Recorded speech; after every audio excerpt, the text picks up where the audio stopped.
Hey guys, it's Jay Harris with Infinitybox, and in this short, I want to talk about how the outputs work on a power cell. In previous shorts, I've told you to think about the power cell as the remote fuse and relay box, but it really isn't fair to say that we use relays. In a traditional relay, you have a set of physical contacts that open and close to complete the circuit. So when you close the contacts, you've got continuity and you have power. When you open up those contacts, you've opened or disconnected the circuit. And relays are great, and relays have been around forever, but we use actually a solid state relay called a MOSFET. And a MOSFET has a lot of advantages over a traditional relay. A traditional relay, since you have this set of electromechanical contacts, every time you close and open those contacts, you very subtly erode away those contacts, which means the resistance goes up and also the amount of heat generated goes up.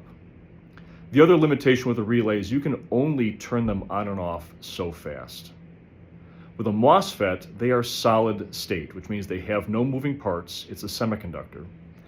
And the resistance of that MOSFET when it's on is going to be consistent over its life, which means it generates a lot less heat, there are no moving parts to wear, and it's just more reliable. And since it is solid state, I can turn the contacts of that MOSFET on and off thousands or hundreds of thousands of times a second. And that lets us do something called pulse width modulation. And we're going to talk about that in the next couple of shorts.